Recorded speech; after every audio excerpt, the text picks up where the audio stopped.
or if Johnson has the same thing with foul issues. So I'm interested to see what Hiller can do here the next couple weeks. Pistons need to get Carmelo Anthony. Let's say that.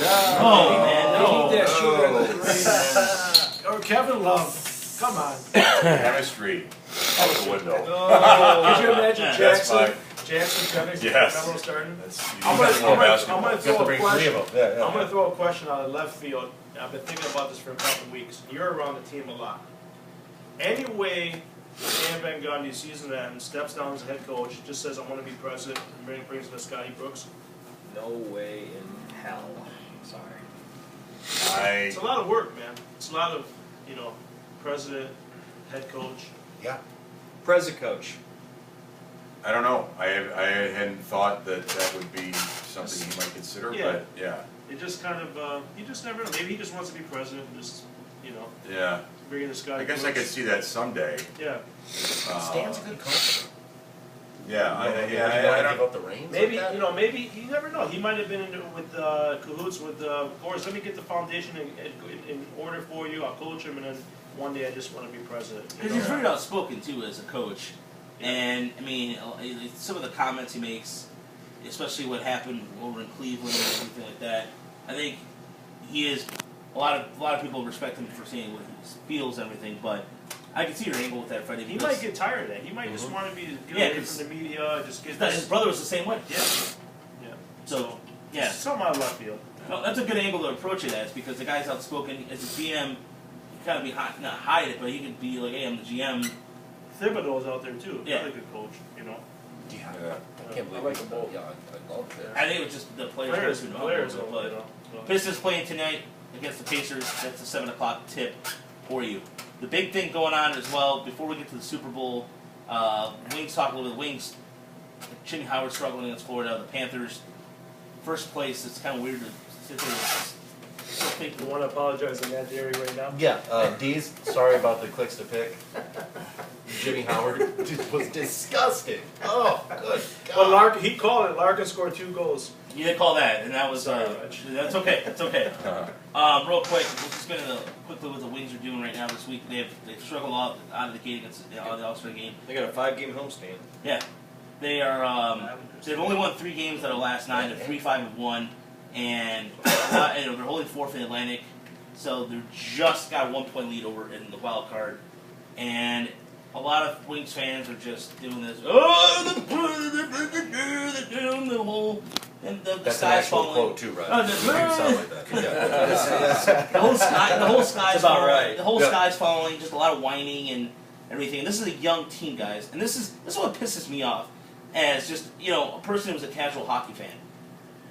This is expected to happen. They're a young team that is in growing pains right now with a first-year coach. I mean, did anybody expect anything else? I mean, in terms of just from a standpoint of offensive standpoint, defensive standpoint, this team wasn't going to be Stanley Cup contender. Bless you, Use your cough button. You know what though, Raj? As young as we are, we still have great veteran leadership. We got Datsuk and we have Zetterberg. Yeah, you ask any NHL team around the league if they would want one of those 2 players, of course they do. Good, trade them. Good, let's get something in return for them. Maybe we can send them in Rashawn Jennings. Or you're Brandon Jennings. Yeah. I think everybody needs to chill out on the Red Wings. I mean, being those fans, whichever fan tweeted in, you need to chill out, man. Yeah, and even our guys at the SRD podcast, I just tell them that, calm down. But they're passion fans. You can tune them on iTunes and everything. But Datsuk has slowed down, man. Why are the New England Patriots so great? When these guys start to get up in age and they're not performing, they ship them out. I'm not saying the Red Wings just ship them out, but let's face it, Zetterberg and Datsuk, they should be your 2 best players, and they're not scoring. Neither one. Nyquist, what happened 2 years ago? Nor back checking. Yeah, they're not playing back on defense at all. Yeah. I don't see that.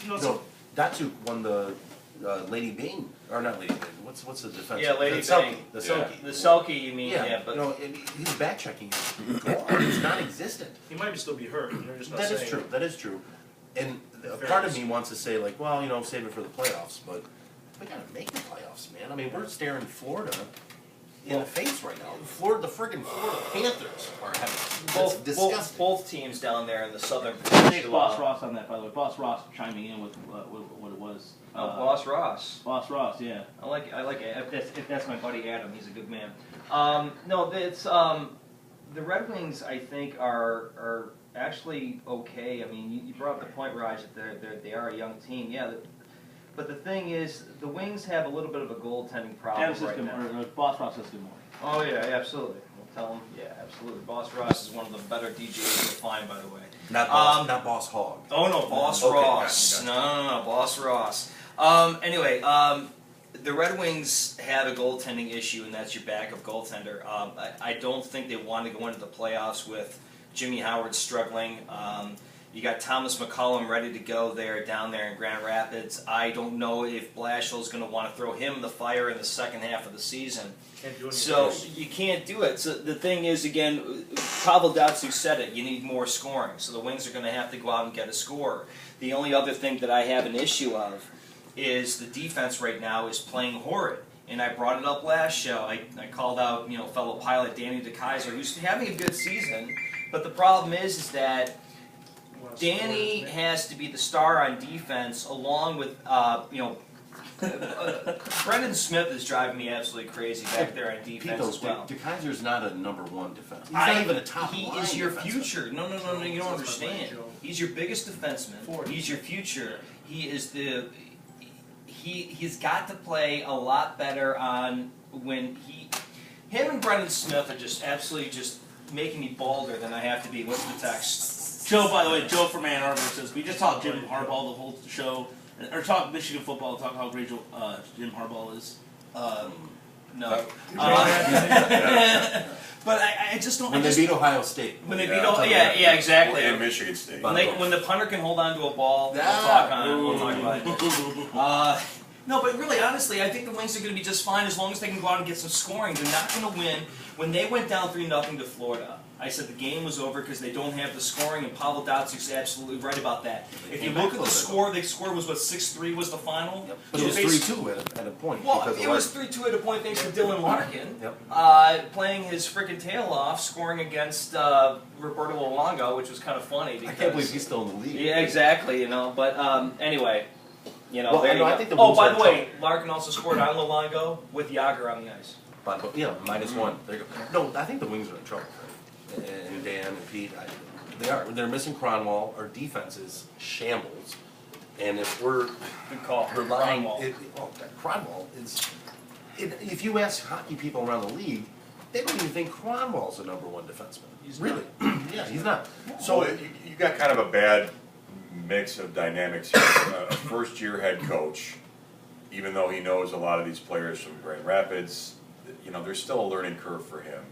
You've got the older guys, Cronwall and Datsyuk and Zetterberg, that you have to expect that their production will not be the way, and they're not in their primes, and they're going to have to struggle to stay healthy. And then the meshing with the younger talent that is, still trying to get accustomed to what it means to be an NHL player for 82 games. So I don't know how much disappointment there is with what the Wings have done, but it's going to be hard to have them, kind of gel and just come together really quickly before the playoffs. I see a division within the team, and not to talk back about the Pistons, the locker room issue. And I'm not saying the Red Wings have a locker room issue, but you do have the older gentlemen, your Zetterbergs, your Datsyuks, and your Cronwalls.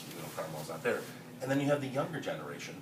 To me, they're not meshing together. It's almost like when I see Datsyuk and Zetterberg on the ice, they don't play with the kids. Yeah, well, to that point, and I don't know, maybe this is maybe a bit of a reach on my part, but, Zetterberg's, a good talker, seems to be a good communicator, but Datsyuk, I could see him being a little bit more of an introvert, and, he's got a more severe language problem.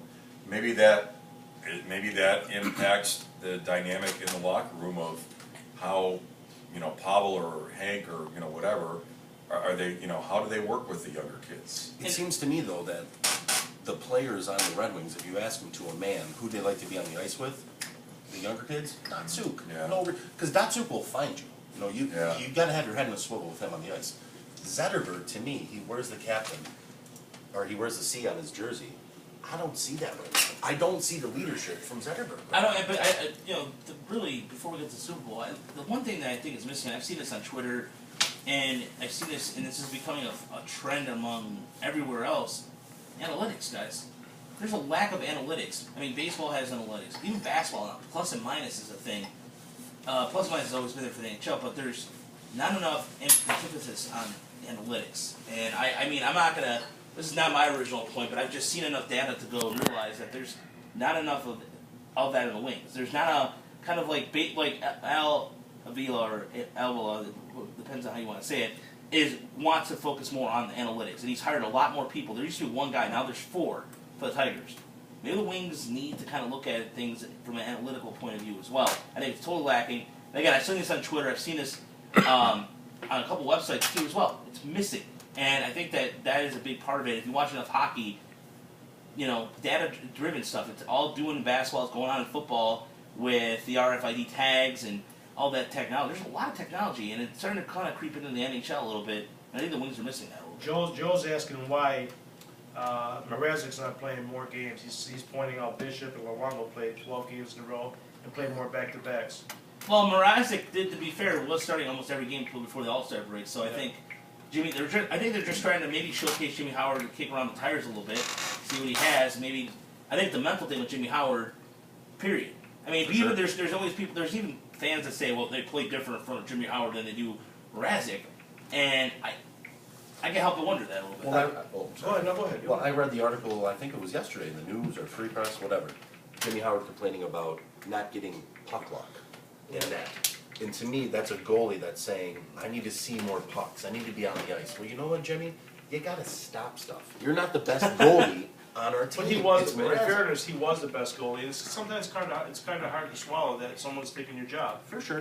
But it's like being the tallest. He lost his job because of It don't injury. mean much. Right? Was he injured for a while that he lost? He basically got his job taken away. So. And that's it does something mentally. I think I can see right I got a question for Dan, but before I ask the question, I want text in 313-888-3538. Text in your Super Bowl pick. Who's going to win? We'll read it on air. And guys on Mixer are listening right now. If you want to message us too as well, Yep. Tim, Adam, and we have quite a few listeners as well on Mixer. Message us your Super Bowl pick. We have about 13 minutes left in the show, and we want to hear your Super Bowl predictions, your prop bets, or anything you're doing for Super Bowl. And thanks to our friends over. Your favorite food. Your favorite food. Thanks to our friends. And are you taking your postman to the Super Bowl tomorrow? For the TV? Thanks to our friends, by the way, at Special Affairs, who got a winner from Dearborn Heights. His name escapes me at the moment. He'll be getting a Super Bowl party in front of 100 military vets. Special Affairs is going to do a little party for them. So thanks to our friends at specialaffairs.net for providing a party. We chose him. He was honoring saluting the VFW Hall over there in Dearborn Heights. So Nice. thank you. And I totally, his name slipped my mind, and I'm apologizing. That's a bad sponsor either. So sorry about that. But My question to Dan is, go ahead. Or Freddie. it's put you on the spot. Who's the best player in the Wings, Mrazek or Larkin? Oh, Larkin. Larkin? Yeah, I know.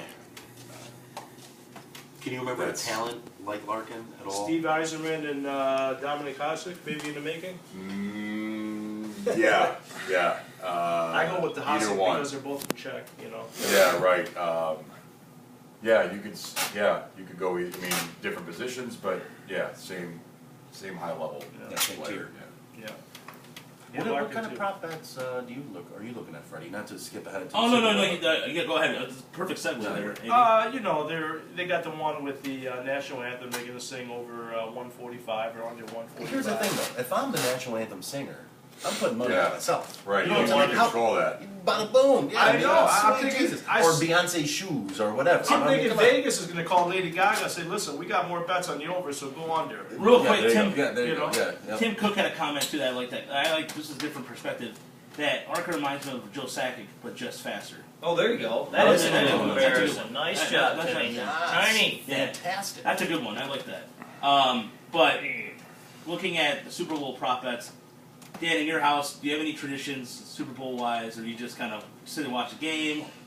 No, I'm not into the prop bets. Freddie and I were talking when I got here. I'm not a prop bet guy.